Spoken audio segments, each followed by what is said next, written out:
ॐ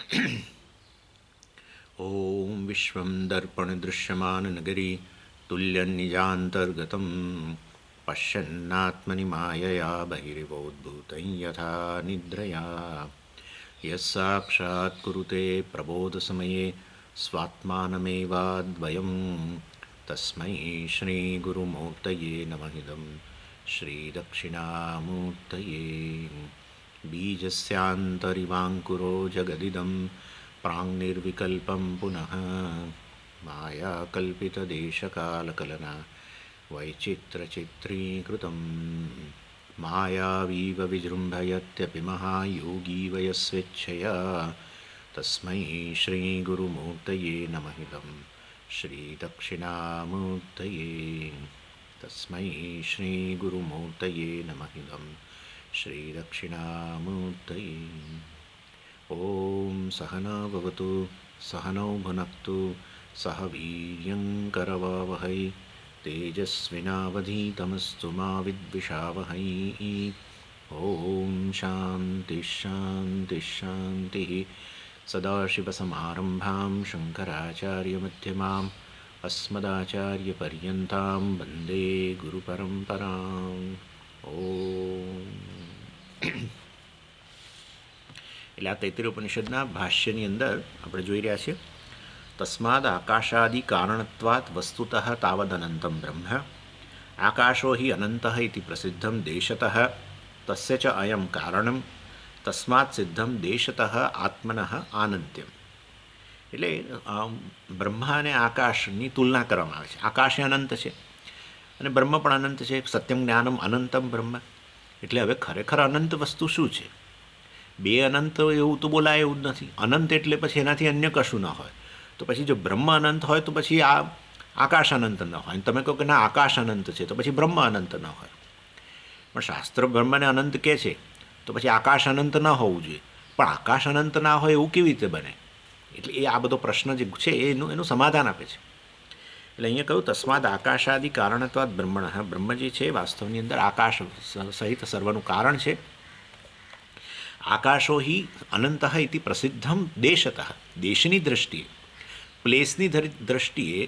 પ્લેસની દ્રષ્ટિએ તમને આકાશ આનંદ ભલે જણાતું હોય પરંતુ વસ્તુની દ્રષ્ટિએ અને કાળની દ્રષ્ટિએ નથી. વસ્તુ બતાવશે જ્યારે. એટલે બ્રહ્મ જે વાસ્તવમાં આકાશનું કારણ છે એ હમણાં આવા શરૂ થવાનું જ છે. બ્રહ્મ સમગ્ર જગતનું કારણ છે, આકાશ સહિત એ બતાવશે. એટલે બ્રહ્મ આકાશનું કારણ હોવાને લીધે આકાશ અનંત નથી. That's all. એ જોઈ લઈએ છે. એટલે ભલે આકાશ તમને દેશની દ્રષ્ટિએ અનંત લાગતું હોય પણ જો બ્રહ્મ એનું કારણ હોય તો પછી બ્રહ્મ વાસ્તવમાં એના કરતાં ચડિયાતું હોય, મોટું હોય. અને માટે વાસ્તવની અંદર અને હંમેશા તમે જોજો જે પણ કાર્ય કારણમાંથી ઉત્પન્ન થાય ને એ કાર્ય કારણની સરખામણીમાં નાનું જ હોય. સામાન્ય ગાય અને વાછરડું જુઓ. ગાય કારણ, વાછરડું કાર્ય, બરાબર? તો વાછરડું જે જન્મે એ ગાય કરતાં મોટું હોય એવું તો કદી હોય જ નહીં. એટલે કે ઘડો વગેરે તમે જુઓ, ઘડા વગેરે જે માટીમાંથી જન્મે તો વ્યાપક વસ્તુ કઈ છે? માટી જ છે ને. માટી જ વ્યાપક છે ને. ઘડો તો અલ્પવ્યાપી છે. એટલે કાર્ય હંમેશા અલ્પવ્યાપક જ હોય કારણની સરખામણીમાં. તો પછી બ્રહ્મ જગતનું કારણ, બ્રહ્મ આકાશ સહિત જગતનું કારણ, એટલે બ્રહ્મ આકાશનું કારણ હોય તો આકાશ મોટું હોય કે બ્રહ્મ મોટું હોય? બ્રહ્મ જ મોટું હોય ને એમ. એટલે એ રીતે બતાવે છે. એ વસ્તુ પછીની ભાષ્યમાં આચાર્ય પોતે જ કહે છે. નહીં અસર્વગતાત સર્વગતમ કિંચિત ઉત્પદ્યમાનમ લોકે દૃશ્યતે અતઃ નિરતિશય આત્મન આનંત્યમ દેશતઃ. એટલે દેશની દ્રષ્ટિએ પણ ભલે આકાશ અનંત જણાતું હોય પરંતુ બ્રહ્મ આકાશનું કારણ હોવાને લીધે દેશની દ્રષ્ટિએ બ્રહ્મ મોટું કહેવાય આકાશ કરતાં. એટલે એ જેમ મેં તમને કહ્યું ને, વાછરડું વગેરે જે છે એ કેટલી જગ્યા રોકે અને આ ગાય કેટલી જગ્યા રોકે. જે વાછરડું જેમાંથી જે કારણ ગાય છે એમાંથી ઉત્પન્ન થયું તો એ વાછરડું જગ્યા કેટલી રોકે? ઓછી જ રોકે. કોના કરતાં? ગાય કરતાં. એટલે દેશની દ્રષ્ટિએ પણ ગાય મોટી જ થઈ ગઈ ને. એટલે બ્રહ્મા આકાશનું કારણ હોય તો તમે ભલે દેશની દૃષ્ટિએ આકાશને અનંત કહેતા હો છતાં પણ બ્રહ્મ એનું કારણ હોવા માત્રથી આચાર્ય કહે છે કે દેશની દૃષ્ટિએ પણ બ્રહ્મ જ આકાશ કરતાં મોટું છે. ચાલો, એ તો બરાબર છે. એટલે વાસ્તવની અંદર આકાશ બ્રહ્મ કે આત્માને વ્યાપી ન શકે. વાસ્તવની અંદર જે બ્રહ્મ જે છે એ આકાશને વ્યાપીને રહેલું છે. કેવી રીતે કહી શકો કે જુઓ, એટલે કે છે બ્રહ્મ વગર કે આત્મા વગર, બ્રહ્માત્મા વગર, ચાલો ને, કારણ કે બ્રહ્મને જ આત્મા સાથે સરખાવે છે. એટલે આ બ્રહ્માત્મા વગર આકાશનું અસ્તિત્વ જ ન હોય. જ્યારે આકાશ વગેરેના અસ્તિત્વ વગર બ્રહ્મનું અસ્તિત્વ હોય, એ તો આપણો અનુભવ જ છે. આકાશ વગેરેનું અસ્તિત્વ ન હોય તો પણ બ્રહ્મનું અસ્તિત્વ છે, અને બ્રહ્મ વગેરે વગર આકાશનું અસ્તિત્વ ન હોય. આકાશ છે તો પછી આ ચૈતન્ય છે, નહીં તો કેવી રીતે આકાશ છે ખબર પડી. એટલે એનો અર્થ એવો થયો કે આકાશ વગેરેનું અસ્તિત્વ કોના પર અવલંબે છે? બ્રહ્મ પર અવલંબે છે. બ્રહ્મનું અસ્તિત્વ આકાશ પર અવલંબતું નથી. માટે બ્રહ્મ જ આકાશનું કારણ છે. અને વાસ્તવમાં ખરેખર આકાશ વગર પણ બ્રહ્મનું અસ્તિત્વ હોય તો ખરેખર બ્રહ્મ જ વ્યાપક છે, આકાશ નહીં. જો આકાશ બ્રહ્મ કરતાં વધુ વ્યાપક હોત તો આકાશની ગેરહાજરીની અંદર બ્રહ્મની પણ ગેરહાજરી થઈ જાત, પરંતુ એવું જોવા મળતું નથી. આકાશ વગેરેની ગેરહાજરીની અંદર પણ બ્રહ્મની હાજરી જોવા મળે છે. માટે બ્રહ્મ આકાશ કરતાં મોટું છે દેશની દ્રષ્ટિએ. હજુ કાળની વાત નથી કરી આપણે, એ તો કરીએ જ છે. હવે જગત કારણ છે માટે આકાશનું પણ કારણ છે, એટલે આપોઆપ જ એ સિદ્ધ થઈ જશે. પરંતુ દેશની દ્રષ્ટિએ પણ આચાર્ય કહે છે કે બ્રહ્મ કે આત્મા વાસ્તવમાં એના કરતાં મોટો છે. આ ખાસ ખ્યાલ રાખજો. આ બધા આર્ગ્યુમેન્ટ વારે વારે નહીં આવે, એટલે આ વસ્તુઓ આપણા માટે બહુ જ મહત્ત્વની છે. ખાસ તમે એનું ધ્યાન રાખજો. એટલે આ વસ્તુ નહીં તો ગૂંચવાડો રહેવાનો જ મનની અંદર. મોટું આવે ને એટલે આપણે આકાશની જ હંમેશા કલ્પના કરીએ, આકાશ એવું. પણ વિચારવાનું કે આકાશ વગેરેની ગેરહાજરીની અંદર પણ આત્માનું અસ્તિત્વ છે. માટે આત્મા જ મોટું છે, આકાશ વગેરે નહીં. એટલે નિરતિશય છે, દેશની દ્રષ્ટિએ પણ નિરતિશય છે, ઇનકમ્પેરેબલ જેને કહીએ ને એવું છે. અને એટલે સર્વવ્યાપક છે એમ પણ કહી શકો.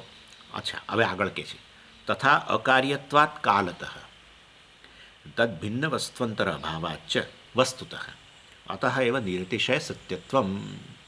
એટલે વાસ્તવની અંદર કાલતઃ અકાર્યત્વાત તથા અકાર્યત્વાત કાલતઃ આકાશ આનંત્ય. એટલે આકાશ તો કાર્ય છે, બ્રહ્મ કારણ છે. અને યદ્યત કાર્યમ તત્તત કાલ અવચ્છિન્નમ. જે કાર્ય હોય એ કાળમાં મર્યાદિત હોય, સ્વાભાવિક છે. કારણ પહેલાં હોય કે કાર્ય પહેલાં હોય? કારણ જ હોય. જો કારણ કાર્ય પહેલાં હાજર હોય તો કાળની દૃષ્ટિએ પણ કોણ મર્યાદિત કહેવાય? કાર્ય મર્યાદિત કહેવાય. જેમ કે માટી છે ને ઘડો છે, તો કોનું આયુષ્ય વધારે એ તમે વિચારો. કાળ, આયુષ્ય એટલે કાળ. કોનું આયુષ્ય વધારે, ઘડાનું કે માટીનું? ઘડાનું આયુષ્ય વધારે, રાઈટ? સાચી વાત છે ને? આ તો મેં જાણી જોઈને કહ્યું, કારણ કે કેટલાક લોકોનું મન અહીંયા છે કે નહીં નક્કી કરવું હતું મારે. પણ એટલે વાસ્તવમાં હંમેશા જે જન્મે જેમાંથી એનું આયુષ્ય ઓછું જ હોય ને કાળમાં. કારણ કે કારણે તો પહેલાં રહેવું જ જોઈએ, કાર્ય ઉત્પન્ન થાય પહેલાં. માટે કાળની દ્રષ્ટિએ પણ કારણ જે છે એ વધુ વ્યાપક હોય. સરળ છે, આટલું સમજી શકાય એવું છે. એટલે બ્રહ્મ જો આકાશનું કારણ હોય તો કાળની દ્રષ્ટિએ પણ કાર્ય હોવા માત્રથી આકાશ અલ્પવ્યાપી કહેવાય, અનંત ન કહેવાય. બ્રહ્મ વાસ્તવમાં કાળની દ્રષ્ટિએ પણ અનંત કહેવાય. ઇનફેક્ટ એવું છે કે જે કાર્ય ઉત્પન્ન થાય અને પરિણામ પામે, વિકાર પામે ને એ પછી કાળમાં જ અંત પામી જાય. પણ કારણમાંથી જ કાર્ય ઉત્પન્ન થાય અને એની અંદર જ છેવટે લય પામી જાય. એટલે કાર્ય જે છે કારણની સરખામણીમાં કાળની દૃષ્ટિએ પણ એની મર્યાદા વધારે છે, એની મર્યાદા ઓછી છે. મતલબ એનું સ્પેન લિમિટેડ કહેવાય. એટલે જે આકાશ વગેરે જે છે એ કાળમાં પણ મર્યાદિત છે. બ્રહ્મ એનું કારણ હોવા માત્રથી એ કાળની દ્રષ્ટિએ અનંત છે. કાળમાં અનંત આવું ના હોય કોઈ દિવસ. જે વસ્તુ કાળમાં હોય એ તો કાળની દિવાલોમાં આવી ગયું. કાળમાં એટલે એ જન્મ મૃત્યુ ધરાવતી કોઈ પણ વસ્તુ જે છે ને એ બધી કાળમાં મર્યાદિત કહીએ છીએ ને આપણે. અને કાર્ય હોય એ જન્મ મૃત્યુ ધરાવે. અને એની વચ્ચેના વિકારો પણ હોય. એમાં જન્મથી મૃત્યુ સુધી દોડે, રીતસર દોડે. વસ્તુ જે જન્મે ને એ દોડે છે કાળની અંદર, સડસડાટ, શતાબ્દીની જેમ. હા, પ્રત્યેક ક્ષણે નાશ પામી રહે છે. જન્મ્યાની બીજી ક્ષણથી જ કાઉન્ટડાઉન શરૂ થઈ જાય. જન્મ્યાની બીજી ક્ષણથી આપણને લાગે કે વૃદ્ધિ પામે છે, બધું બરાબર છે, પરંતુ એ જે નિશ્ચિત કાળમાં જે એની મતલબ એની અવધિ જે છે એની અંદર એ ક્ષય પામી રહી છે. ભલે ને આ બધા વિકારો જણાય. જન્મ્યા પછી આપણે જોઈએ છીએ વર્ધતે, વિપરિણામતે, વિપક્ષીયતે વગેરે વગેરે. લાગે કે વૃદ્ધિ પામી રહ્યું છે, બરાબર છે, પરંતુ એ તો કાળમાં નાશ પામી રહ્યું છે ધીરે ધીરે. ચાલો, એટલે એ વૃદ્ધિ પણ એનો એક વિકાર છે. એટલે કાર્ય હંમેશા વિકારી હોય, જન્મ મૃત્યુ ધરાવતી હોય, અને જે જન્મ મૃત્યુ ધરાવતી હોય એ વસ્તુ કાળમાં મર્યાદિત હોય, અને માટે કારણ જે છે, બ્રહ્મ જે છે એ કાળમાં અનંત છે, કાળની દૃષ્ટિએ અનંત છે, જ્યારે આકાશ જે છે કાળની દૃષ્ટિએ મર્યાદિત છે, અનંત ન કહેવાય. એટલે દેશની દૃષ્ટિએ તો આપણે કહી જ દીધું પહેલાં કે દેશની દૃષ્ટિએ પણ જ્યારે, એટલે કે જ્યાં આકાશ નહોતું ત્યાં પણ બ્રહ્મ હતું, સુષુપ્તિ વગેરેમાં. એટલે આકાશ, કારણ કે બીજું જાગ્રત અવસ્થામાં તો આવું આપણે કલ્પી જ ન શકીએ કે જ્યાં આકાશ નહોતું, પણ જ્યારે ઊંઘી જઈએ ત્યારે આકાશની ગેરહાજરી જણાય છે, અને ત્યાં પણ બ્રહ્મ તો હાજર, આત્મા હાજર જ હતો. તો પછી એનો અર્થ થયો કે દેશની દૃષ્ટિએ તો એમ ખરેખર અનંત છે જ બ્રહ્મ કે આત્મા, પણ કાળની દૃષ્ટિએ પણ અનંત છે. એ વસ્તુ આપણે સમજી જવાનું. હવે ત્રીજી કઈ વસ્તુ રહી અનંતતા સિદ્ધ કરવા માટે? ખરેખર અર્થમાં બ્રહ્મ અને આકાશની વચ્ચે અનંતતા સિદ્ધ કરવા માટે ત્રીજી કઈ વસ્તુ રહી? તો કે વસ્તુની દૃષ્ટિએ. એટલે આચાર્ય કહે છે તદ્ભિન્ન વસ્ત્વંતર અભાવાત બ્રહ્મ તદ્ભિન્ન, એટલે બ્રહ્મથી ભિન્ન વસ્ત્વંતર, અન્ય વસ્તુ. એટલે આ જે વિષય જે છે, મતલબ કોઈ પણ વસ્તુ જે છે એ બ્રહ્મથી અન્ય તો છે જ નહીં, એ તો હકીકત જ છે ને. બ્રહ્મથી અન્ય કશું, કારણથી અન્ય કોઈ કાર્યનું અસ્તિત્વ ન હોય, કારણથી અન્ય કોઈ પણ કાર્યનું અસ્તિત્વ ન હોય, અને માટે ખરેખર કારણથી અન્ય કશું છે જ નહીં. હું તમને કહું કે માટી વસ્તુની દૃષ્ટિએ અનંત કહેવાય કે ઘડો? તમે કહો છો સ્વામીજી ઘડાની વસ્તુ જ નથી, માટી જ વસ્તુ છે. અનેક ઘડાઓ પડ્યા છે, અનેક કુંડા પડ્યા છે, અનેક કુંજા પડ્યા છે, અનેક પેલા હાથીઓ એમાંથી બનાવેલા માટીમાંથી પડ્યા છે, બધું બહુ પડ્યું છે. અહીંયા આપણે પાલડીની અંદર મોટું પેલો લઈને બેસે છે, કેટલા બધા ઘડાઓ ને કેટલા બધા કુંડાન, કોડિયાન, કેટલી જગ્યાએ બેસતા હશે, કેટલું બધું. એટલે વાસ્તવની અંદર આ બધું, પણ ખરેખર તમે જુઓ તો વસ્તુની દૃષ્ટિએ કેવળ માટી જ છે. એટલે કારણ વસ્તુ એવી છે કે એનાથી અન્ય કોઈ વસ્તુ જ નથી. એટલે ઘડો, જે ઘડો છે એ કુંડું નથી, જે કુંડું છે એ કુંજો નથી, કુંજો છે કોડિયું નથી, બધું બરાબર છે. એ કાર્યની દૃષ્ટિએ વસ્તુઓમાં અંત હોય છે, કારણ કે જે ઘડો એ આ નહીં ને એ પેલું એ બીજું નહીં ને વગેરે વગેરે. પણ કારણની દૃષ્ટિથી જુઓ તો અન્ય વસ્તુ જ નથી. તો કોણ અનંત? કોણ છે વસ્તુની દૃષ્ટિએ? કારણ. કારણ વસ્તુની દૃષ્ટિએ અનંત છે. આ સમજી લેજો. હા, આ બહુ જ મોટી વસ્તુ છે. વેદાંત ભણવું હોય તો આ બધા સિદ્ધાંતોને નહીં સમજો તો કોરાને કોરા જ રહી જઈશું.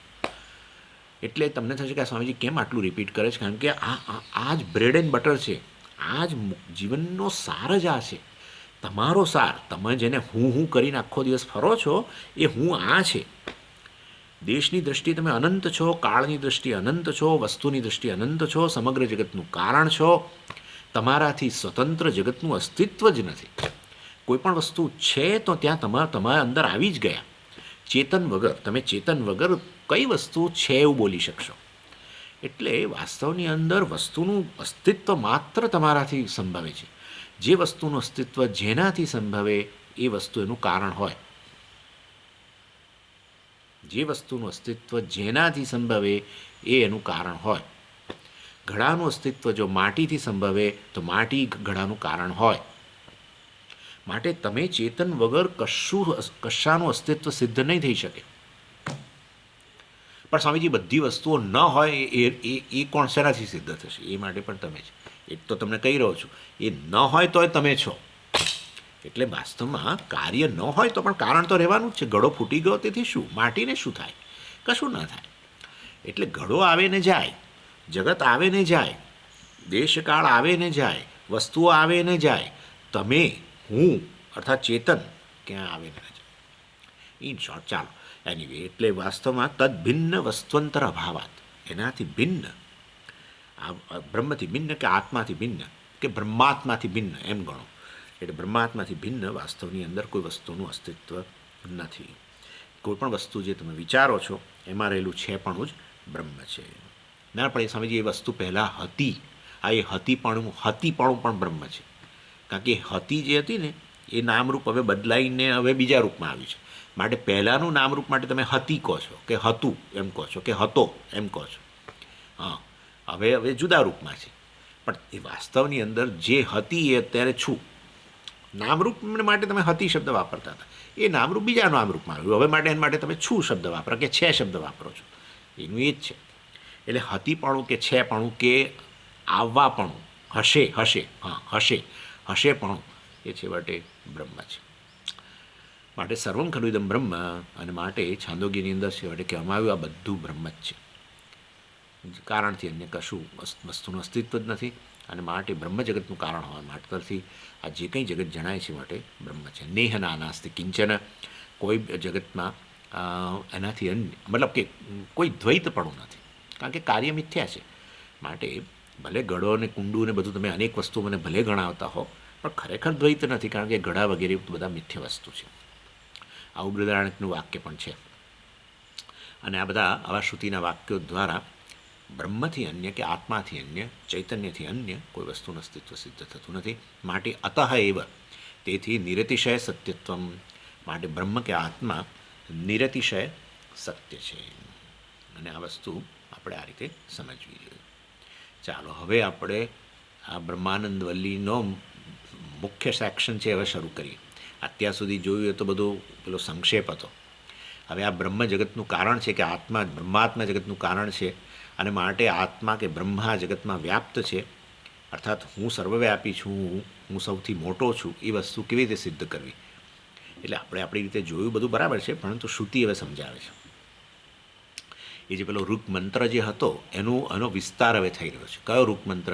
સત્યમ જ્ઞાનમ અનંતમ બ્રહ્મ યો વેદ નિહિતમ ગુહાયામ પરમે વ્યોમન, વગેરે વગેરે જે મંત્ર હતો એ જે જો એવું થયું, આપણે શું ભણી ગયા તમને કહું. બ્રહ્માનંદ વલ્લી શરૂ કરીને આ બીજું ચેપ્ટર 33નું, એની અંદર પહેલું વાક્ય હતું બ્રહ્મવિદ આપનોતિ પરમ.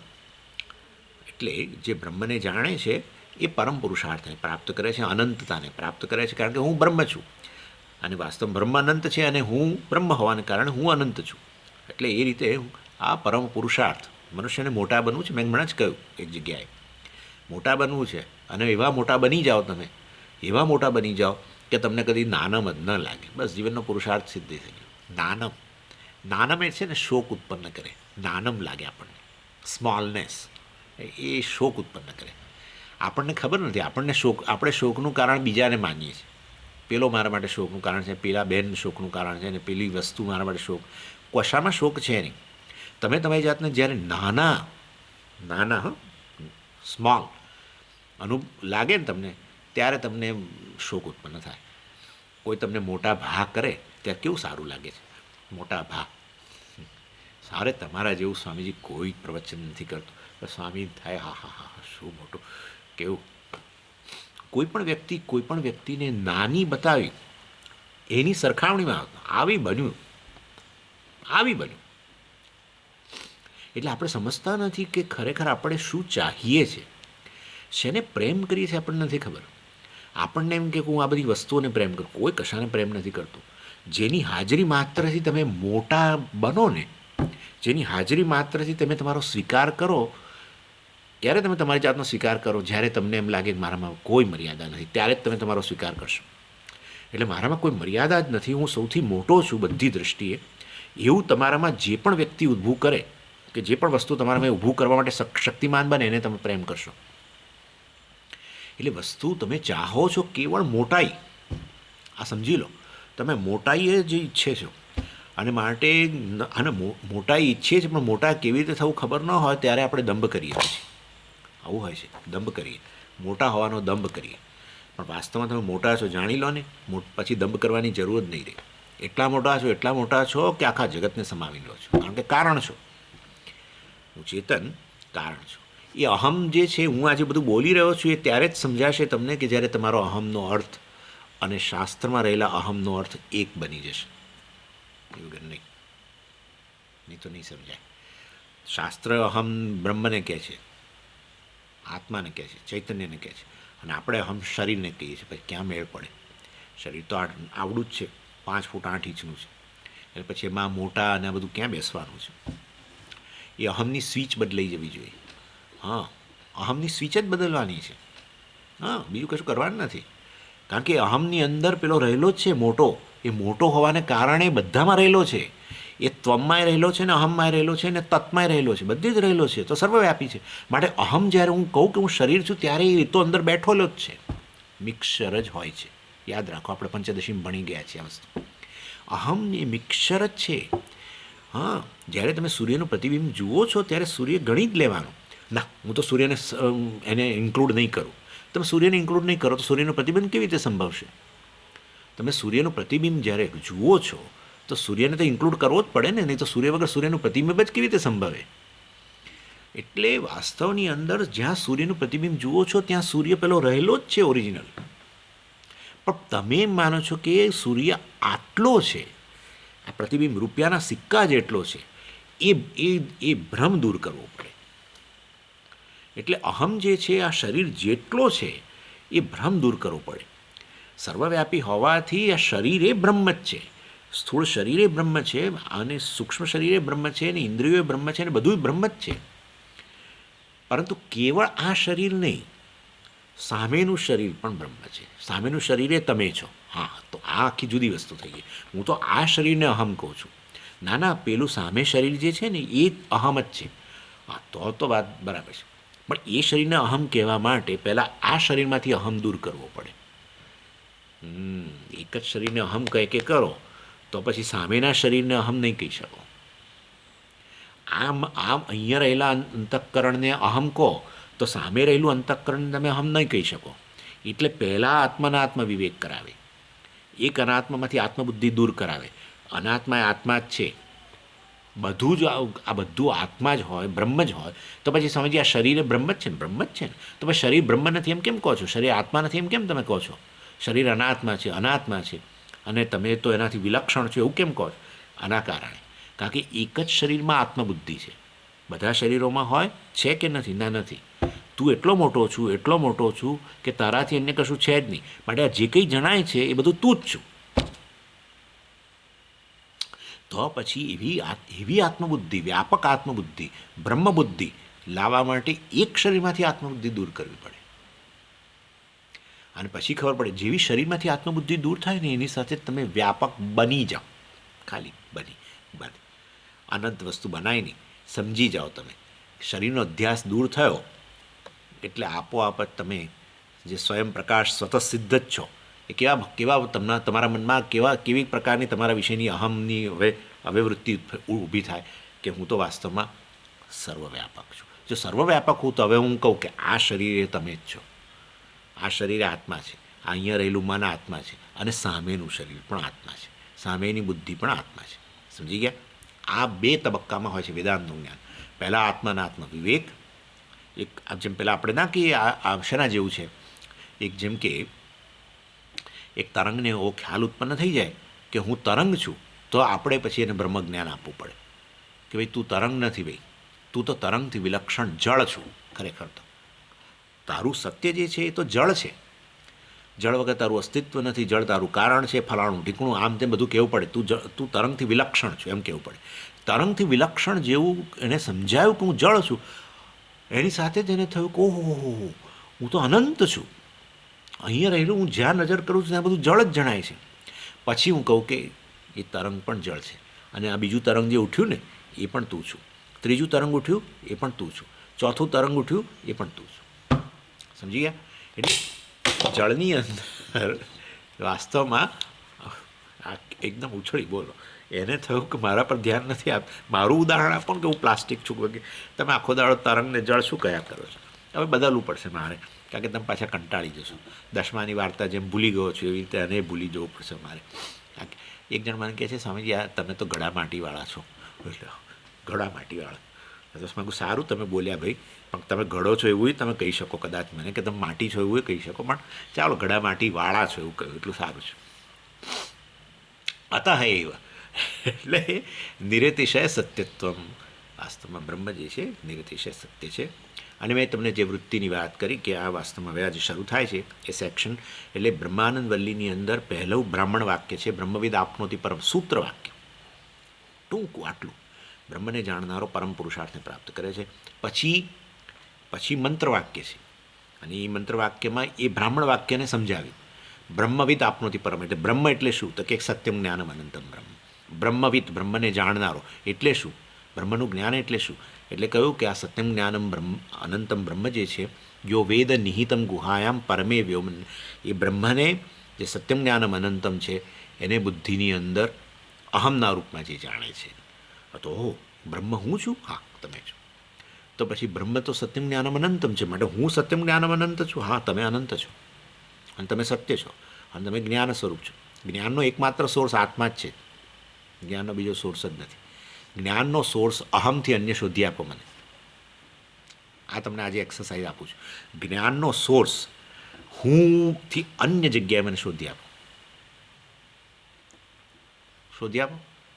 સમજી પેલી વ્યક્તિ કહે છે કે હું જાણું છું, હું જાણું છું, હુંથી અન્ય, આત્માથી અન્ય જ્ઞાનનો કોઈ સોર્સ નથી.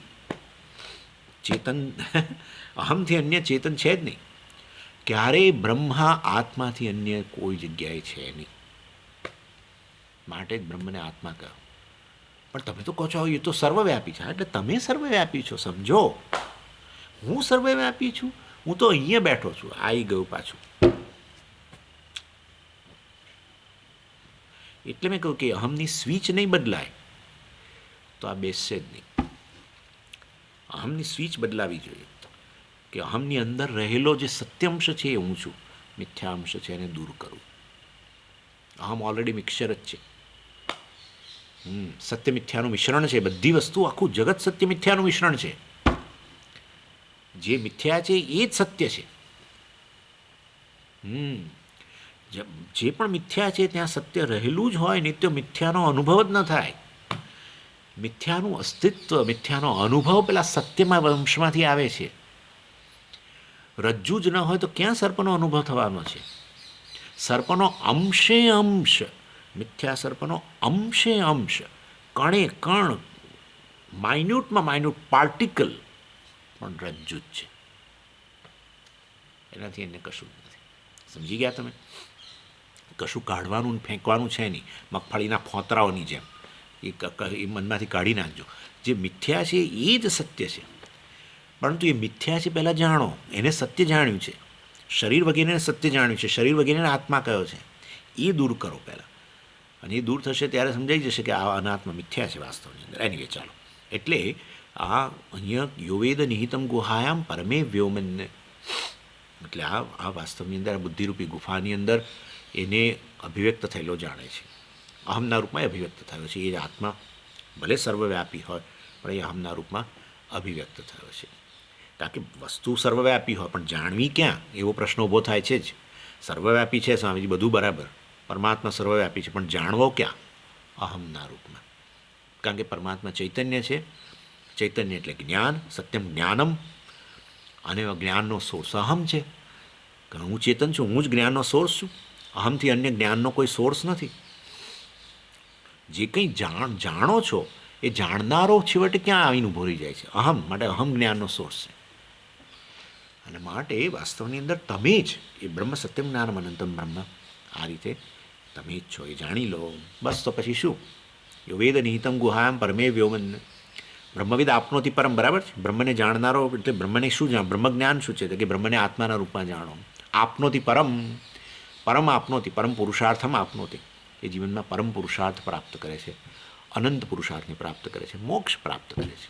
મોક્ષ એટલે અનંતતા, મોક્ષ એટલે કોઈ મર્યાદા નહીં, મુક્તિ, ફ્રી બર્ડ, બસ મજા મજા, કોઈ મર્યાદા નહીં, ન કાળ, ન દેશ, ન વૃદ્ધાવસ્થા, ન કશું જ નહીં, કશું જ નહીં. હંમેશ માટે છું છું ને છું જ, બસ આટલું. છું છું છું છું છું. કાળ આવે ને જાય તમારી અંદર, દેશ આવે ને જાય, વસ્તુઓ તમારી અંદર આવે ને જાય, તમે કારણ હોવા માત્રથી છું છું છું.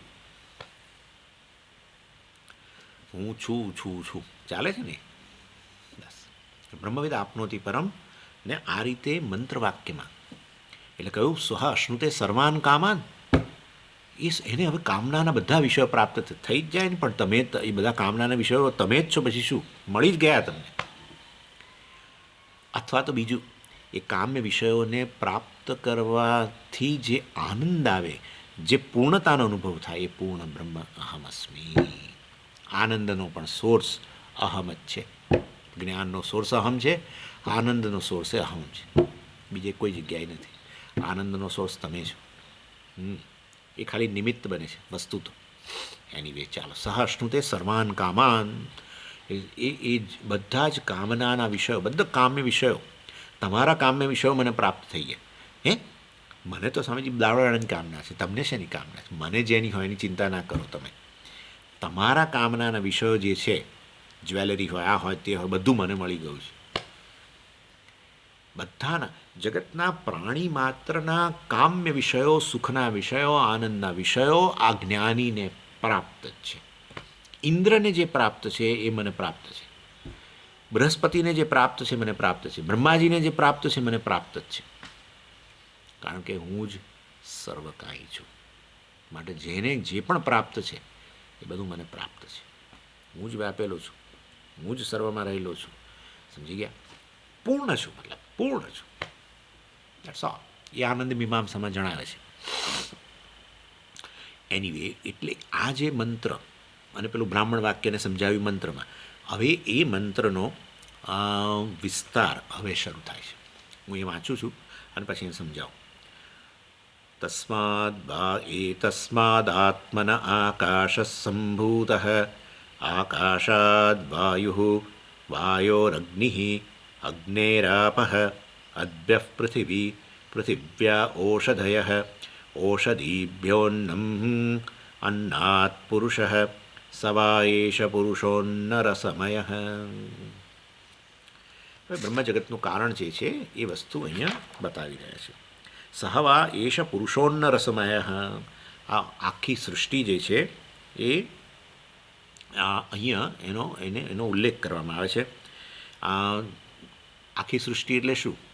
મારી જન્મ તારીખથી માંડીને બધું, મારી જન્મ તારીખથી માંડીને પૂર્વમાં રહેલી બધી સૃષ્ટિ, એવું જ કહેવું પડે ને. મારી સૃષ્ટિ થયું પછી સૃષ્ટિની વાત આવે. હું જ નહીં તો સૃષ્ટિ ક્યાં? એટલે મારી જન્મ તારીખ એટલે મારું સર્જન થયું ત્યાંથી એના પહેલાંનું એટલું ગણવાનું આપણે.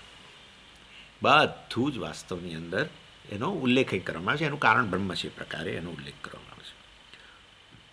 એટલે મારો જન્મ થયા પહેલાં વાસ્તવની અંદર સૃષ્ટિ હોવી જ જોઈએ. બહુ કોમન સેન્સની વસ્તુ છે. તમારું સર્જન થાય અને સર્જન થયા પછી તરત તમારે દૂધની અપેક્ષા હોય. હવે દૂધનું સર્જન ના થયું હોય તો પછી શું કરવાનું? દૂધનું સર્જન એટલે માનું સર્જન થયેલું હોવું જોઈએ. એટલે આ બધું જ સર્જાયેલું હોય ત્યારે પછી તમારું સર્જન થાય ને. નહીં તો તમારું જીવન જ ટકે કેવી રીતે? તરત હું જ શરૂ થઈ જતું હોય, ભૂખ લાગી જતી હોય બાળક. ઇન શોર્ટ, એ કહેવાનો આશય તમે સર્જાઓ એ પહેલાં જગત સર્જાયેલું હોવું જોઈએ. એટલે મેં કહ્યું કે આપણી જન્મ તારીખથી શરૂ કરીને પહેલાંનું બધું જ જગત જે છે એનું કારણ બ્રહ્મ છે. એ વસ્તુ અહીંયા બતાવી રહ્યા છે.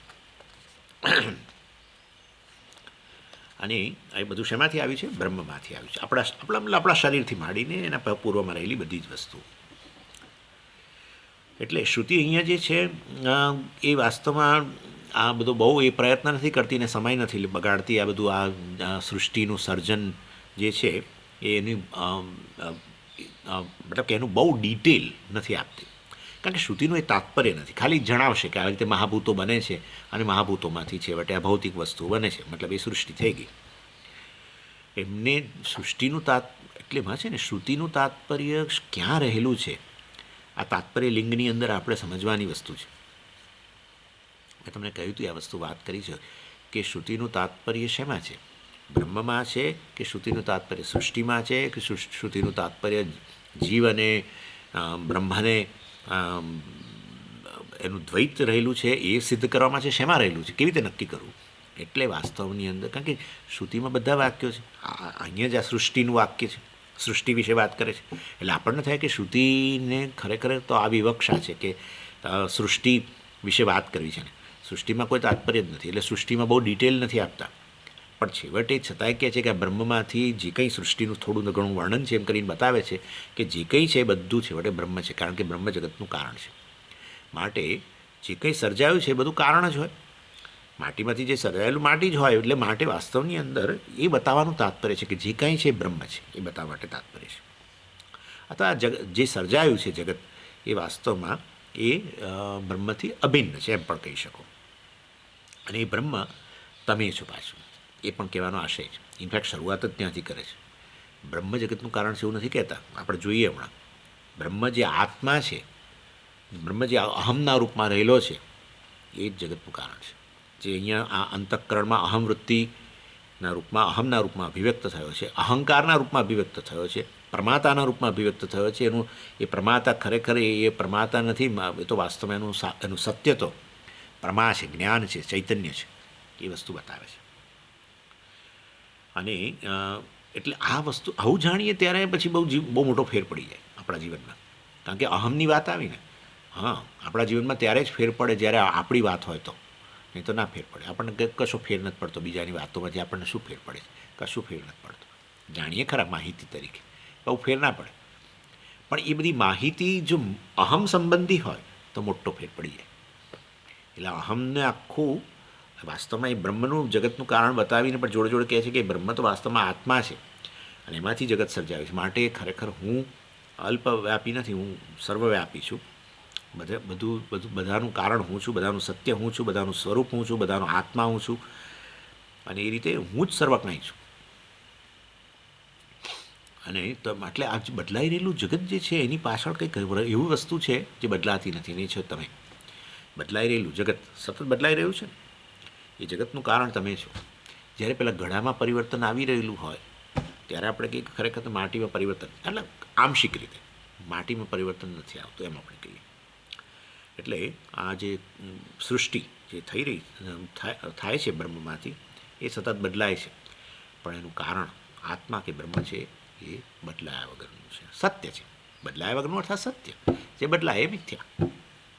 બદલાય એનો અર્થ શું કે જે પહેલાં હતું હવે નથી મળતું જોવા, મતલબ કે એનો નિષેધ થયો, જેનો નિષેધ થાય એ મિથ્યા.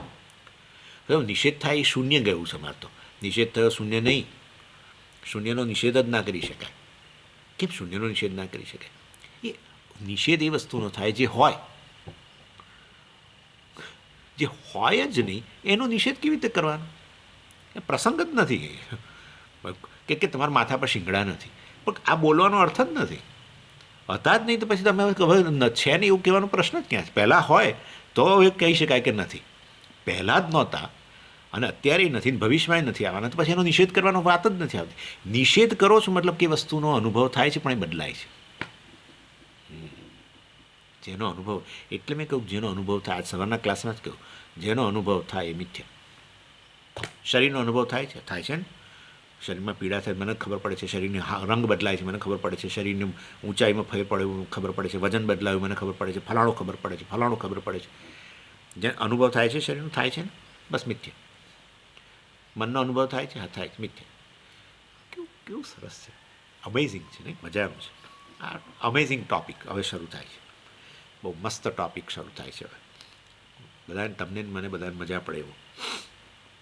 આચાર્ય કહે છે તસ્માદિતિ મૂળ વાક્ય સૂત્રિતમ બ્રહ્મ પરામૃશ્યતે એ તસ્માદિતિ મંત્રવાક્યને અનંતરમ યથાલક્ષિતમ. એટલે અહીંયા ઉપનિષદનું આ બહુ બહુ બહુ વિલક્ષણ વાક્ય છે. તસ્માદ વા એ તસ્માદ આત્મનઃ આકાશ સંભૂત. અહીંયા એક તો પહેલું પ્રોનાઉન, પહેલો સર્વનામ છે તસ્માત, અને બીજો છે એ તસ્માત. તસ્માત એટલે તે પરોક્ષ, અને એ તસ્માત એટલે આ એટલે કે પ્રત્યક્ષ. એ તો કહે છે કે આ આકાશ અને પછી વાયુ વગેરે બધા એ આમાંથી આવ્યું. શેમાંથી આવ્યું? જે પરોક્ષ છે અને જે પ્રત્યક્ષ છે એમાંથી આ બધું આવ્યું, આકાશ વગેરે.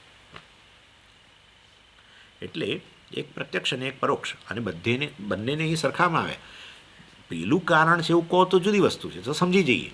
પણ પેલું જે આ છે એમાંથી આવ્યું જગત એમ કહે છે. એટલે હવે તમે સમજો છો આ વસ્તુ શું કહેવા માગું છું. તસ્માદિતિ એટલે આચાર્ય કહે છે મૂળ વાક્ય સૂત્રિતમ બ્રહ્મ પરામર્શ્યતે તસ્માદિતિ. તસ્માદ એ શબ્દ દ્વારા અહીંયા જોયું ને આપણે, તસ્માદવા એ તસ્માદ આત્મના આકાશ સંભૂત મંત્ર, એટલે કહે છે કે એ મંત્રમાં રહેલો તસ્માદ શબ્દ જે છે એના દ્વારા બ્રહ્મનો પરામર્શ થયો છે. બ્રહ્મનો પરામર્શ થયો છે એટલે પરામર્શ એટલે શું? પહેલાં એનો ઉલ્લેખ થઈ ગયો છે, તમને યાદ કરાવે છે સર્વનામ વાપરીને. સર્વનામ વાપરીને કહે છે કે અમારી ફરજ નથી, અમે તમને ખાલી સર્વનામ દ્વારા બતાવીએ છીએ પહેલાં કોઈક વસ્તુ ગઈ છે એનો નિર્દેશ કરીએ છીએ અમે. એટલે વાસ્તવની અંદર મૂળ વાક્યમ એટલે ઓરિજિનલ સેન્ટેન્સ. ઓરિજિનલ સેન્ટેન્સ એટલે યાદ કરો, આમ બ્રહ્માનંદ વલ્લીમાં પહેલું વાક્ય બ્રહ્મવિદ આપનોતી પરમ. હા, ત્યાં જે પેલું બ્રહ્મ જે છે ને એના માટે એમ કે તસ્મા છે. એટલે કે આચાર્ય કહે છે તસ્માદિતિ મૂળ વાક્ય સૂત્રિતમ બ્રહ્મ. મૂળ વાક્યમાં સૂત્રિત ટૂંકમાં જે કહેવાયું છે, કારણ કે બ્રહ્મવિદ આપનોતી પરમ અત્યંત સૂત્ર જેવું જ વાક્ય છે. એમાં જે આ બ્રહ્મનો ઉલ્લેખ જે ત્યાં કરેલો છે અમે, એ આ તસ્માદ શબ્દથી સમજો. એટલે તસ્માદ એટલે એ બ્રહ્મમાંથી એમ. એ તસ્માદિતિ મંત્રવાક્યેન અનંતરમ યથાલક્ષિતમ. અને પછી તસ્માદવા એ તસ્માદ છે એટલે વાસ્તવમાં એ તસ્માદ વગેરે દ્વારા આ જે અહીંયા રહેલો પ્રત્યક્ષ મતલબ એ તસ્માદ દ્વારા મંત્રવાક્યને એટલે શું કે ત્યાર પછી મંત્રવાક્ય છે. બ્રહ્મવિદ આપનોતી પરમ બ્રાહ્મણ વાક્ય છે. એ બ્રાહ્મણ વાક્યને સમજાવવા માટે પછી મંત્રવાક્ય છે. સત્યમ જ્ઞાનમ અનંતમ બ્રહ્મ યો વેદ નિહિતમ ગુહાયામ પરમે વ્યોમન સહ અશ્નુતે સર્વાન કામાન બ્રહ્મણા સહ વગેરે આ મંત્રવાક્ય. એમાં એટલે કહે છે કે એ તસ્માદ ઇતિ મંત્રવાક્યેન અનંતરમ, ત્યાર પછી જ છે ને બ્રહ્મવિદ આપનોથી પરમ પછી જ છે. યથાલક્ષિતમ એટલે એ બ્રહ્મ જેને જાણવાથી પરમ પુરુષાર્થ પ્રાપ્ત થાય છે એ બ્રહ્મમાંથી, એટલે પરોક્ષ તસ્માત એ બ્રહ્મમાંથી, જેનો અમે ત્યાં સૂત્રવાક્યમાં ઉલ્લેખ કર્યો છે, બ્રાહ્મણ વાક્યમાં ઉલ્લેખ કર્યો છે. અને પછી મંત્રવાક્યની અંદર એ સત્યમ જ્ઞાનમ અનંતમ બ્રહ્મને અમે કંઈક જુદું બતાવ્યું છે, પ્રત્યક્ષ બતાવ્યું છે પાછું એ બ્રહ્મને. કેવી રીતે? યો વેદ નિહિતમ ગુહાયામ પરમે વ્યોમન. એટલે વાસ્તવની અંદર ઇનફેક્ટ સત્યમ જ્ઞાનમ અનંતમ બ્રહ્મ જ પૂરતું છે. સાચું કહું તો એ બ્રહ્મ આત્મા છે એટલું કહેવા માટે સત્યમ જ્ઞાનમ અનંતમ પૂરતું છે. હા, નેચરલી. એટલે સત્યમ જ્ઞાનમ અનંતમ બ્રહ્મ જે છે ને મહાવાક્ય છે એકચ્યુઅલી. આ તો સમજી શકાય એ વસ્તુ છે. તમે જ્ઞાનમ બ્રહ્મ કહ્યું એટલે મેં તમને કહી તો દીધું છે, જ્ઞાનનો સોર્સ બ્રહ્મ નથી. જ્ઞાનમ બ્રહ્મ એટલે બ્રહ્મ જ્ઞાન સ્વરૂપ, ચૈતન્ય સ્વરૂપ છે. અરે પણ બ્રહ્મ જ્ઞાન સ્વરૂપ છે એટલે કે બ્રહ્મનો જગતમાં જે કંઈ જ્ઞાન પ્રાપ્ત થાય છે એનો સોર્સ બ્રહ્મ છે. જેમ હું કહું કે અગ્નિ ઉષ્ણ છે, ઉષ્ણતા એનું સ્વરૂપ છે, મતલબ ઉષ્ણતાનો સોર્સ અગ્નિ છે, એવો થઈ ગયું ને. એવી રીતે જ્ઞાનમ બ્રહ્મ એ કહ્યું ને સત્યમ જ્ઞાનમ અનંતમ, એટલે જ્ઞાનમ બ્રહ્મ કહ્યું તો સોર્સ જ્ઞાનનો બ્રહ્મ છે. અરે પણ જ્ઞાનનો સોર્સ તો આત્મા છે. જે પણ વિષયનું જ્ઞાન પ્રાપ્ત કરો ને જે બોલવું હોય બોલો, પણ જાણનારો તો અહમ જ છે. અહમ એ જે અહમ હોય, પેલો સાયન્ટિસ્ટ બોલે કે તમે બોલો કે અન્ય કોઈ બોલે, અહમ જ છે જ્ઞાનનો સોર્સ તો આત્મા. તો પછી એનો અર્થ એવો તો જ્ઞાનમ બ્રહ્મ ભલે કહ્યું, જ્ઞાનનો સોર્સ બ્રહ્મ કહ્યું, પણ જ્ઞાનનો સોર્સ તો આત્મા છે. માટે બ્રહ્મના આત્મા એક જ છે. That's it. તો સત્યમ જ્ઞાનમ અનંતમ બ્રહ્મ શું થઈ ગયું? મહાવાક્ય થઈ ગયું. સમજી લેજો. અને આમે પણ બીજું અનંતમ બ્રહ્મ લો. અનંતમ એટલે શું? લિમિટલેસ, મર્યાદા વગરનું. તો પછી એ બ્રહ્મ મર્યાદા વગરનું હોય તો પછી હું એનાથી છૂટો તો હોઉં જ ના શકું. અનંતમ કહ્યું એટલે જો બ્રહ્મ હોય ને હું એનાથી જુદો હોઉં તો બ્રહ્મ અનંત નથી ને હું અનંત નથી. જો અનંતની વાત કરી માટે મારો અંદર સમાવેશ થઈ ગયો તો પછી એ બ્રહ્મા આત્મા જ થઈ ગયો, બીજું શું થાય? એ જ્ઞાનમ બ્રહ્મ અનંતમ બ્રહ્મ આ બધી વસ્તુઓ સ્પષ્ટપણે આ આત્મા બ્રહ્મ છે બતાવે છે. માટે એ તસ્માદ ઇતિ મંત્રવાક્યેન અનંતરમ યથાલક્ષિતમ. તસ્માદ બ્રહ્મણ એ બ્રહ્મ જે વાસ્તવમાં આત્મા જ છે એમાંથી આકાશ વગેરે ઉત્પન્ન થયા. બ્રહ્મ જગતનું કારણ નહીં, હું જગતનું કારણ છું. આત્મા એટલે હું. અને એ જ્યારે હું કહું કે હું, ત્યારે તમારે અમુક વસ્તુઓમાંની બાદબાકી કરતાં શીખવું પડશે. હા, અમુક વસ્તુની બાદબાકી. જો અહમને હજુ તમે શરીર કહેશો તો પછી તમે જગતનું કારણ નથી બનવાના, તમે કાર્ય બની ગયા. કે આ તો કાર્ય છે, આ તો સર્જાયેલું છે, એને અહમ કહો છો તમે. તો કારણ ક્યાંથી રહ્યા? એટલે અહમ એટલે કેવળ ચૈતન્ય, જે સાક્ષી છે, આ શરીર મન બુદ્ધિનો સાક્ષી છે, જે બદલાયા વગરનો છે, જે અહમના રૂપમાં રહેલો છે, ચૈતન્યના રૂપમાં રહેલો છે. એ વાસ્તવની અંદર એમાંથી આ બધું સર્જાયું છે. આકાશમાં ભૂતો અને પછી એમાંથી બધા ભૌતિક પદાર્થો અને ભૌતિક શરીરો અને બધું જ. એ આખો ક્રમ, એ ચર્ચા હવે આ બધી શરૂ થઈ રહી છે. એનીવે, એટલે ભાષ્યકાર સમજાવે છે એ તસ્માદ ઇતિ મંત્રવાક્યને અનંતરમ યથાલક્ષિતમ. આ એ તસ્માદ વગેરે દ્વારા એ જ બ્રહ્મ જે છે, જેનો ઉલ્લેખ બ્રહ્મવિદ આપનોથી પરમમાં થયેલો છે, એ જ બ્રહ્મ વાસ્તવમાં અને જેને અથવા સત્યમ જ્ઞાનમ અનંતમ બ્રહ્મ, એમાં જેમાં જે બ્રહ્મની વ્યાખ્યા કરવામાં આવી છે એ જ બ્રહ્મ વાસ્તવમાં અહીંયા આત્માના રૂપમાં આપણે એને સમજવાનો છે, જે એ તસ્માત દ્વારા કહેવામાં આવ્યું. પરામર્શ્યતે એટલે આપણને યાદ કરાવે છે. પરામર્શ કરવો એટલે પહેલાં જે થઈ ગયેલું હોય એને અહીંયા ફરી પાછળનો ઉલ્લેખ કરવો એમ.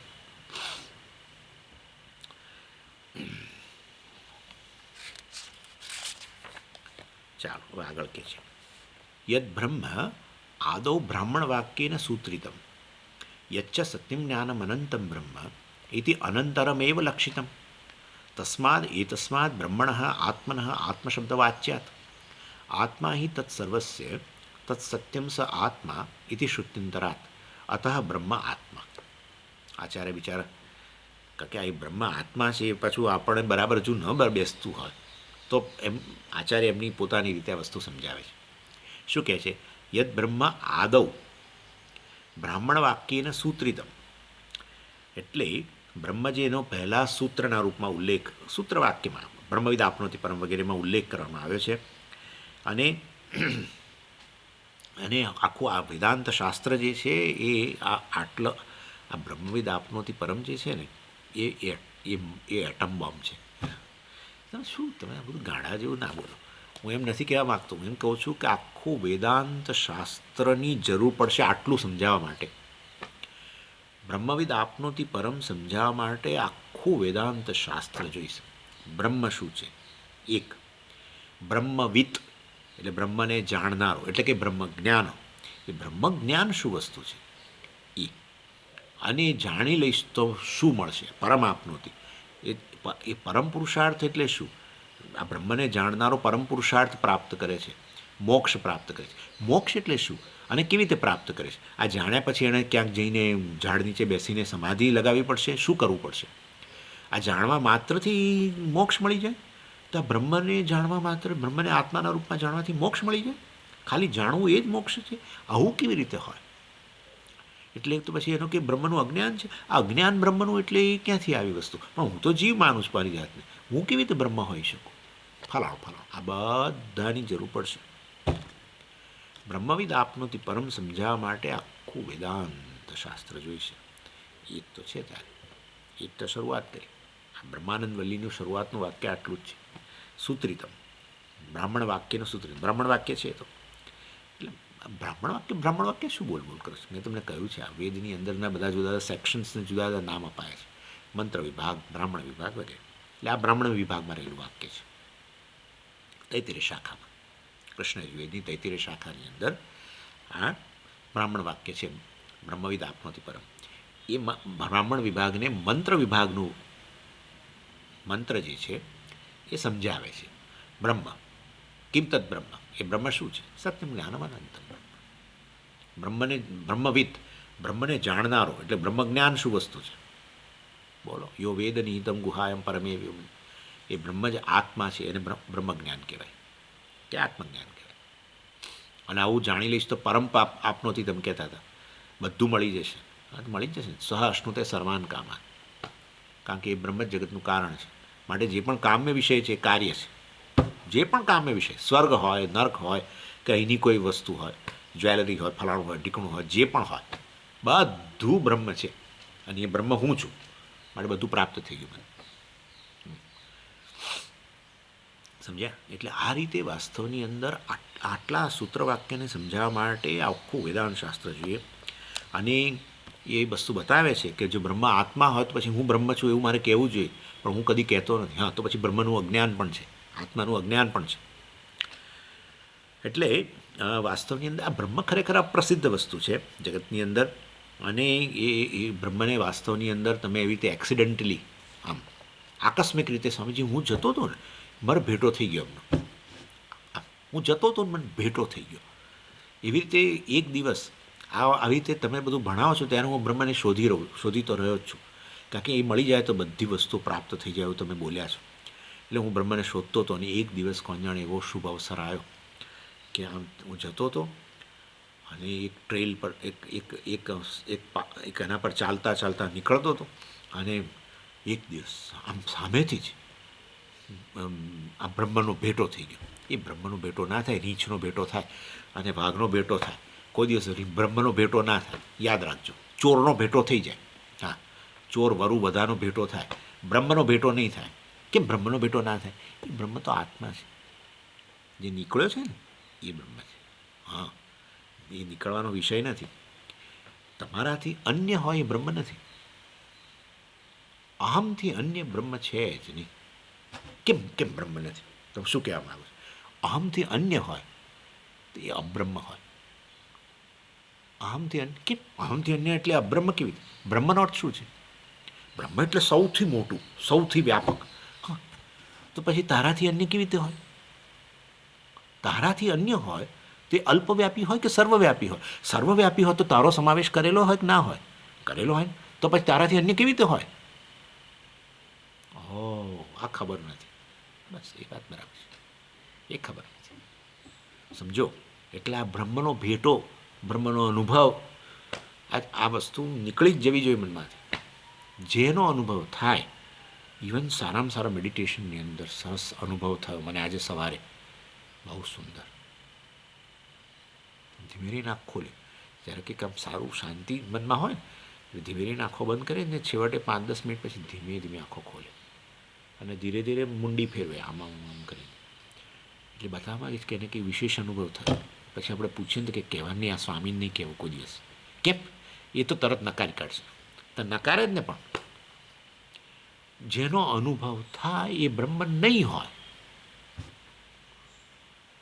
કારણ કે અનુભવ જેને કારણે થાય છે એ ચેતન અહીંયા જ બેઠેલું છે.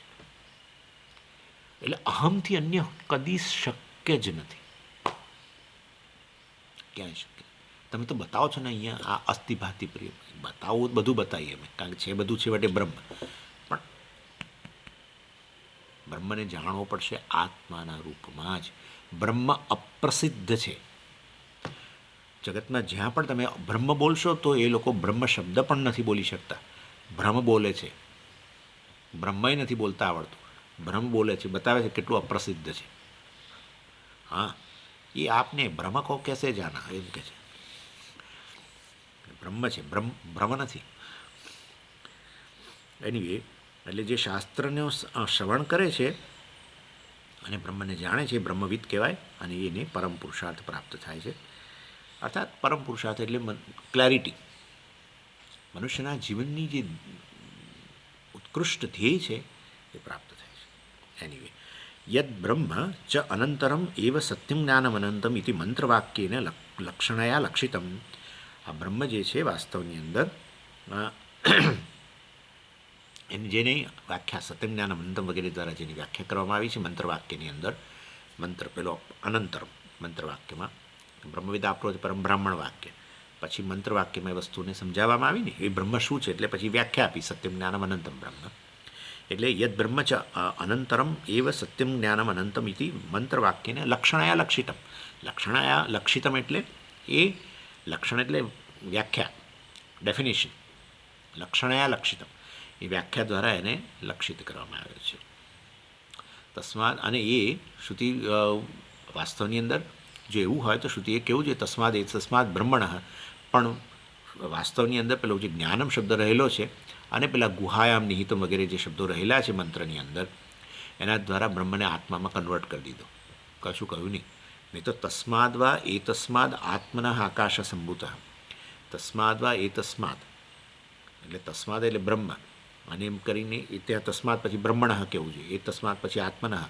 પરંતુ વાસ્તવની અંદર તસ્માદ એ બ્રહ્મ જે છે એ મંત્રવાક્યમાં જે કહેવાયું સત્યમ જ્ઞાન અનંતમ બ્રહ્મ, એના દ્વારા જ સમજાઈ જાય છે કે બ્રહ્મ આત્મા જ છે, કારણ કે જ્ઞાનનો સોર્સ એક જ છે. અને આ ગુહાયામ નિહિતમ વગેરે જ્યાં જગતનું જ્ઞાન થાય છે ત્યાં જ જગતના અધિષ્ઠાનનું જ્ઞાન થાય. જ્યાં કાર્યનું જ્ઞાન થાય ત્યાં જ કારણનું જ્ઞાન થાય. કાર્ય કારણથી અભિન્ન છે, માટે કાર્યનું જ્યાં જ્ઞાન થાય ત્યાં જ કારણનું જ્ઞાન થાય. ઘડાનું જ્યાં જ્ઞાન થાય ત્યાં જ માટીનું જ્ઞાન થાય. માટે સમગ્ર જગતનું કારણ જે છે એ બ્રહ્મ, એનું જ્ઞાન ક્યાં થશે? તમને જગતનું જ્ઞાન ક્યાં થાય છે એ કહો. તો એ જગતનું જ્ઞાન તો અહીંયા થાય છે બુદ્ધિમાં, બસ. તો ત્યાં કારણનું જ્ઞાન થાય. જે પણ જ્ઞાન છે બુદ્ધિમાં જ થાય, અને જ્ઞાનનો સોર્સ કેવળ અહમ છે. સમજી ગયા? એટલે ફક્ત વાસ્તવની અંદર આટલી આવશ્યકતા છે, આટલી સમજની આવશ્યકતા છે કે હું બ્રહ્મ છું. વાસ્તવમાં બ્રહ્મ જગતનું કારણ છે એવું ન બોલવું જોઈએ. હું જગતનું કારણ છું, આત્મા જગતનું કારણ છે, એ વસ્તુ કહેવાય છે. અને આત્મનઃ એટલે શું? આત્મ શબ્દ વાચ્યાત તસ્માદ વા એ તસ્માદ આત્મનઃ, એટલે એ તસ્માદ વગેરે દ્વારા તો સ્પષ્ટપણે બતાવ્યું જ કે બ્રહ્મ જે આત્મા છે એમાંથી આ આકાશ વગેરે ઉત્પન્ન થયા. પણ આત્મનઃ શબ્દ જે છે એ બતાવે છે આત્મ શબ્દ વાચ્યાત, એટલે એ આત્મ શબ્દ જે છે એનો અર્થ જે છે એ વાસ્તવમાં એમાંથી જગતનું કારણ છે. આત્મા શબ્દનો જે અર્થ થતો હોય એ એનું જગતનું કારણ છે. આત્મા શબ્દનો અર્થ અહમ, અને હું ચેતન મતલબ જે છે એ જ જગતનું કારણ છે. અને પછી આગળ ઉપનિષદની અંદર આગળની અંદર કહેવામાં આવશે સો કામયત બહુશ્યામ પ્રજાએ એ વગેરે વગેરે, એણે ઈચ્છા કરી. હવે આમાં વસ્તુ શું છે? બ્રહ્મ છે ને એ ન્યુટર નપુંસકલિંગ શબ્દ છે, અને આ સાયલન્ટલી શ્રુતિ શું કરે છે? ઉપનિષદ એને પુલ્લિંગમાં કન્વર્ટ કરી નાખે છે. આવું તો થોડું થાય. અમને વ્યાકરણનું જ્ઞાન છે, આવી તો આપણને ઉલ્લુ બનાવે તો થોડું ચાલે. ઉલ્લુ ના બનાવી શકે આપણને. એટલે બ્રહ્મમાં જગતનું કારણ છે. બ્રહ્મએ પરમાત્માએ માયા થકી એની કામના કરી સૃષ્ટિની, અને પછી સૃષ્ટિનું સર્જન કર્યું, એવું કેવું જોઈએ ને. અને એવું એણે સૃષ્ટિની કામના કરી, એણે એટલે બ્રહ્મએ. તો બ્રહ્મ તો નપુંસકલિંગ શબ્દ છે, તો એણે જગતની કામના કરી, માટે એણે નપુંસકલિંગ શબ્દ વાપરવો જોઈએ. એને બદલે પુલ્લિંગ શબ્દ વાપરે છે. સહ અકામયત, એણે પુલ્લિંગ શબ્દ વાપરીને કહે છે એણે કામના કરી. અરે બ્રહ્મએ કામના કરી છે, માટે તમે તદ અકામયત એમ કહો. સહ કામયત ન બોલાય, નપુંસકલિંગ શબ્દ વાપરવો જોઈએ. અરે ભાઈ, બ્રહ્મ આત્મા છે, આત્મા પુલ્લિંગ છે, પણ આત્માએ કામના કરી કે બ્રહ્મએ કામના કરી જગતને ઉત્પન્ન કરવાની? ના, આત્મા અને બ્રહ્મ એક જ વસ્તુ છે. માટે અમને ઈચ્છા થશે અમે વાપરીશું. એણે કામના કરી, એમાં જો પુલ્લિંગ વાપર્યો તમારા આત્મા ગણવાનું, અને એણે કામના કરી એમાં જો તમે નપુંસકલિંગ શબ્દ વપરાય એણે માટે, તો તમારે બ્રહ્મ ગણવાનું. તમારી દ્રષ્ટિમાં કોઈ ભેદ નથી. પુલ્લિંગ ને નપુંસકલિંગમાં કોઈ ભેદ નથી. અમારી દ્રષ્ટિમાં કોઈ ભેદ નથી, કારણ કે બ્રહ્મ જ આત્મા છે. આત્માથી અન્ય બ્રહ્મ નથી, બ્રહ્મથી અન્ય આત્મા નથી. આત્માથી અન્ય બ્રહ્મ છે જ નહીં, અને બ્રહ્મથી અન્ય આત્મા નથી. માટે બસ અમને જે ઈચ્છા થશે એ અમે લિંગ વાપરીશું. ક્યારેક અમને એમ થાય કે આત્મા જગતનું કારણ બતાવવું છે, આત્મા, એવી રીતે. એટલે બ્રહ્મ વાસ્તવમાં જે આત્માનો રૂપ આપણે જાણેલો છે, એને કામના કરી વસ્તુ પછી કહેવામાં આવશે. બ્રહ્મ પરામર્શ્યતે, બ્રહ્મના આ રીતે એને અહીંયા રિકલેક્શન કરવામાં આવ્યું. અને કારણ કે બ્રહ્મવિદ આપનોથી પરમ ક્યારનું જતું રહ્યું, કેટલું બધું પહેલાં જતું રહ્યું.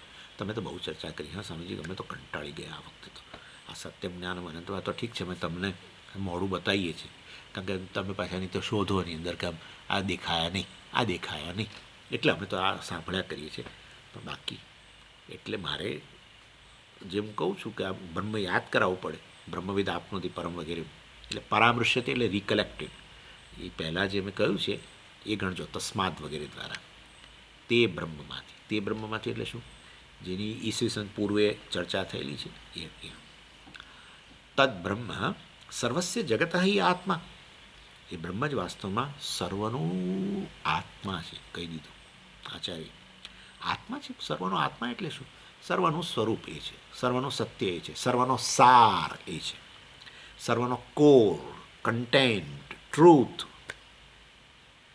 નેચર જે કહો એ જ છે. અર્થાત કોઈ પણ વસ્તુ જે છે એમાં સત્ય વસ્તુ એક જ છે.